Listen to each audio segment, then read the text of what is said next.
we want to be better at making sure that the questions that we're asking, or that we should be asking questions that lead them to have success. And we kind of actually do this on the onboarding process. So when people come in, we ask them, how many customers do you have? That's a leading indicator for us, whether they're in the right place or the wrong place. Because if you bought customer support and you don't have customers, I don't know what you're doing here.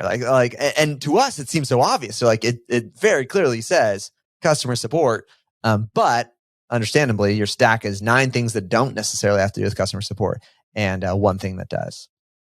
Yeah. And a lot of times it's people thinking they need that before they can go get customers, which may be true. Maybe they already have their marketing in place and they know.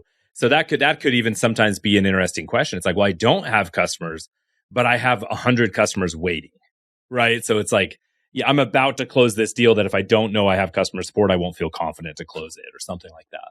Well, and this is like, we take a lot of care and concern, but this is like, you could say like, this could be marketing, call it misaligned, because it does come off as a little bit more powerful when I do ask those questions, because we've been trained. Like, this is when I hear the question, it's the subtext of that question that resonates and lasts a little bit longer than just the statement. And so for us, we do not currently have this. I don't know if we're going to A/B test it, but I feel like it could lead to a perverse outcome of, overselling the wrong people. But if you ask them, like, what would you do if a customer signed up tomorrow, right? Or what would you do if 10 customers signed up tomorrow?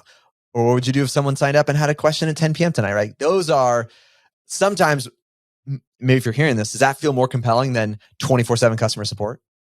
Like, if I was going to choose a headline, which one feels like, oh, I am all of a sudden problem aware?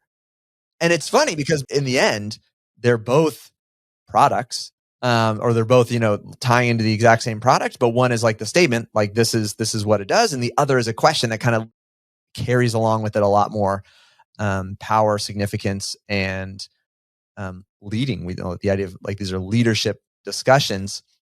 It's because it's leading. It compels us into action. It's interesting. I was thinking about examples of when I fail, either in marketing or sales, that people have been asking me the wrong questions. And I've noticed it when I go to buy a car. They try to ask me how much I want my payment to be. But I'm like, I don't care about that. I would care about how much the car is. Like, I'll figure out if I'm going to pay cash or payments or things later. But they're trained to focus on that for most people. But they didn't start by saying, hey, what do you care most about?